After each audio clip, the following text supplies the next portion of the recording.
La ansiedad, qué palabra, ¿eh? Es una palabra que ya simplemente cuando la escuchamos nos provoca una reacción. Hoy hablamos de ansiedad en salud integral y tenemos además a Andrea Tradacete, psicóloga del Centre Bonanova, para hablar justamente de este tema, la ansiedad, ¿no? Que la padece tanta gente. Yo creo que, doctora, la verdad, no sé si está usted de acuerdo. Es un poco la afección psicológica más común, le podríamos decir. Sí, bueno, primero muchas gracias por ofrecerme este espacio y sí, exactamente. Gracias por eso, porque es una oportunidad para hablar de qué es lo que más comúnmente nos encontramos en la práctica clínica. Además, tengo la impresión de que en el mundo en que vivimos es difícil no escaparse a un cierto grado de ansiedad. Otra cosa es que ya llegue de alguna manera a niveles clínicos que tenga que tratarse, pero que nos estamos acostumbrando a convivir con ello. Exacto, ¿no? La emoción la ansiedad es una emoción que padecemos todos. También en el mundo que nos rodeamos ahora es difícil no exponernos a ella. Es una emoción que nos informa de las amenazas, de retos que podemos superar perfectamente.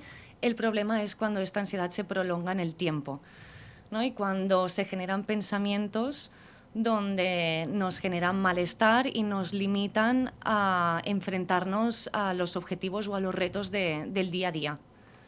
Desde luego, ¿y en qué momento podemos detectar que esa emoción es normal o que de alguna manera estamos acostumbrados a convivir con ella y ya es un problema? ¿Cómo lo diferenciamos, no? Una ansiedad adaptativa, ¿no? Que lo que llamamos sería una ansiedad puntual en el que nos permite afrontar ese reto, ¿no? Por ejemplo, pongo un ejemplo así fácil de, por ejemplo, un examen. ¿No? Un examen pues es normal, todos lo hemos vivido, nos provoca ansiedad y nos pueden venir pensamientos de ¿y si me sale mal? ¿Y si... Pensamientos intrusivos, ¿no? Exacto, ¿no? ¿Y si me sale mal? ¿Y si suspendo? Y ahí es cuando se genera esa ansiedad, ¿no? Que la podemos percibir a través pues, de taquicardias, que nos es difícil respirar, pero nos permite llegar al examen, hacerlo y que no pase nada. Cuando esta ansiedad es desadaptativa, cuando esta ansiedad se prolonga en el tiempo y no nos permite hacer ese examen, ¿no? Si vamos al examen nos da un ataque de pánico y no podemos realizar ese examen. Normalmente la ansiedad que es desadaptativa es porque se ha prolongado durante mucho tiempo. No hemos atendido a esas emociones, no las hemos regulado, no las hemos transitado, sino que la hemos tapado y se ha prolongado en el tiempo, ¿no? Lo ponemos todo debajo de la alfombra, ¿no? Exacto, justamente, ¿no? Vamos tapando, eso se va acumulando, vamos cargando mochila y al final vamos con una mochila tan grande que nos es difícil el hacer las tareas del día a día, ¿no? Hay mucha gente que cuando eso se le manifiesta de manera psicosomática en su cuerpo, lo siente como si fuera un infarto, con una opresión en el pecho, falta de respiración, incluso, bueno, gente que llega incluso casi a desmayarse. Bueno, usted no puede decirme, claro.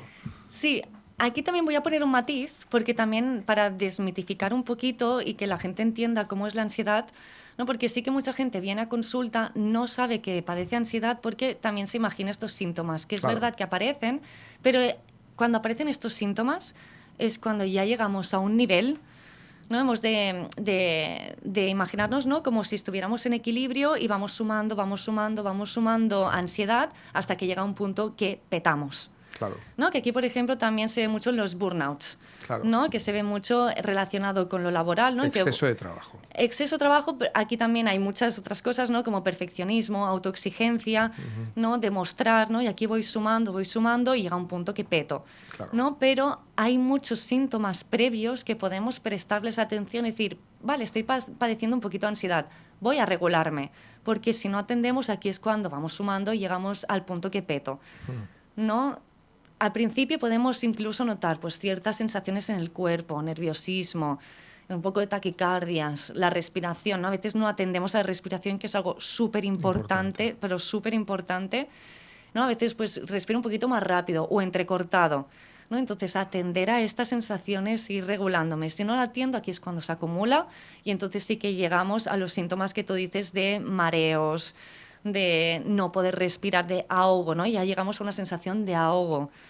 Puede ser que a veces nuestro cuerpo, cuando no nos hallamos en la situación de tensión que ha desencadenado la ansiedad, sino que a lo mejor, por ejemplo, estamos tranquilos y en ese momento nos da esa reacción física.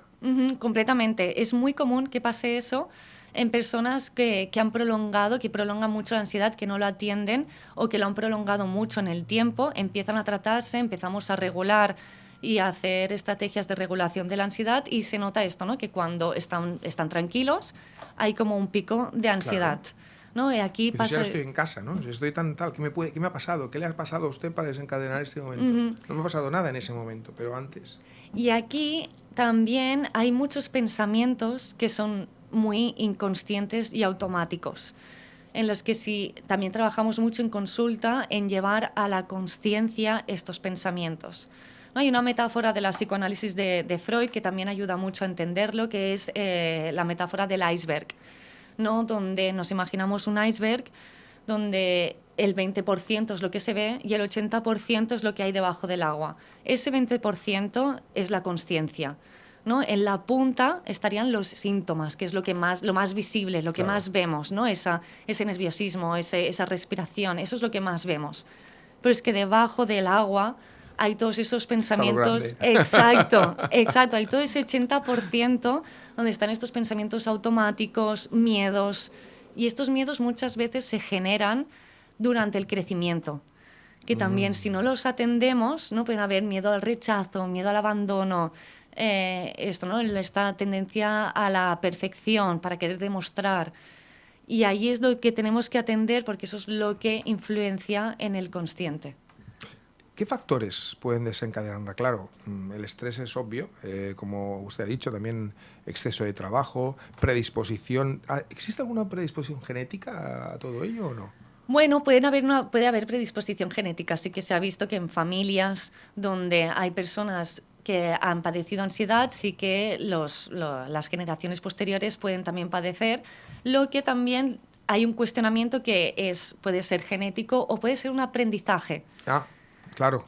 No. Si tú ya creces en un ambiente donde, por ejemplo, has visto a gente pues, actuar de una manera concreta o reprimir sentimientos, por ejemplo, eso puede ser un desencadenante. Claro, vemos muchas familias también que no están acostumbradas a hablar de emociones. Y eso, ¿no? Cuando tú creces, ¿no? Cuando naces en una familia, normalizas lo que pasa en esa familia, ¿no? Para ti es normal lo que pasa. Claro. Luego, a veces, cuando ves otras familias de otros amigos o parejas y te das cuenta de, ostras, ¿no? Qué diferente o no era normal lo que bebía, ¿no? Y aquí ¿no? Cuando somos pequeños, al final nuestros padres son nuestros modelos, ¿no? Que yo creo que también ser padre es lo más difícil del mundo, ¿no? También en terapia, cuando hablamos de padres, no culpamos a los padres, ¿no? Pero sí que allí se generan muchos aprendizajes, ¿no? Son nuestros modelos y cómo regulan nuestros padres las emociones, nosotros aprendemos a también regularlas. Y si nuestros padres no saben regularlas, tampoco lo aprenderemos. Correcto. ¿No? Hay mucha gente que no sabe aprender porque nadie le ha enseñado. Es una culpa hereditaria, ¿no? Transmitida, ¿no? Nadie sabe exactamente de dónde viene. Exacto. Hablemos un poco del momento en el cual padeces esta crisis de ansiedad y qué técnicas se pueden aplicar. Entiendo que la respiración va a ser una de ellas. La respiración fundamental. Esta es la principal. Fundamental, ¿no? Ahí tenemos... Desde mi perspectiva, desde la escuela en la que yo he crecido, ¿no? Que es la terapia cognitivo-conductual, también intento integrar otros tipos de terapias como las de tercera generación o contextuales, ¿no? Pero desde la cognitivo-conductual hay dos partes, que es la conductual, que es la de la conducta, ¿no? Que nos referimos esto, ¿no? A la respiración, súper importante, atender a la respiración, ralentizarla. Luego también el tener una rutina que nos permita tener espacio para nosotros, ¿no? Lo que comentábamos antes con el trabajo. Mucha gente se enfoca en el trabajo y no se deja espacio para ellos mismos, ¿no? Para conectar, el deporte, fundamental también, tener ese espacio, aunque sean 20 minutitos, ¿no? De tener ese espacio donde también descargar, ¿no? La alimentación también súper importante, tener una buena alimentación. Al final también el sistema digestivo se comunica con el cerebral y también puede regular las emociones. Y luego tenemos la parte cognitiva, que es la que hemos hablado de los pensamientos, de identificar esos miedos y racionalizarlos, ¿no? De ¿y si suspendo este examen, ¿no? Y decir, no pasa nada si suspendo.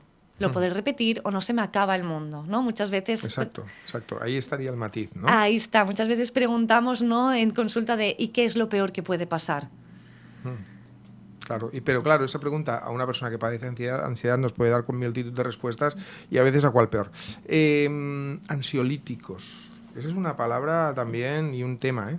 Hay un tema ahí, ¿eh? Claro, debemos intentar, entiendo, acabar con el problema siempre sin necesitar algún tipo de ayuda externa química, pero a veces también es necesario.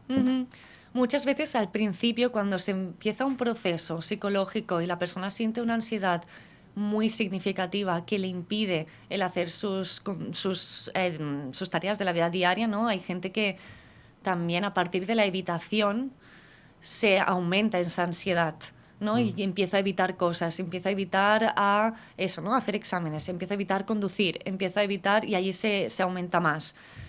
Eso es una ansiedad muy significativa y allí los ansiolíticos pueden ayudar a hacer ese proceso psicológico de exponernos a estas situaciones ansiógenas, que sin el ansiolítico puede ser muy difícil. Se podría hacer, pero se retrasa mucho más. Claro.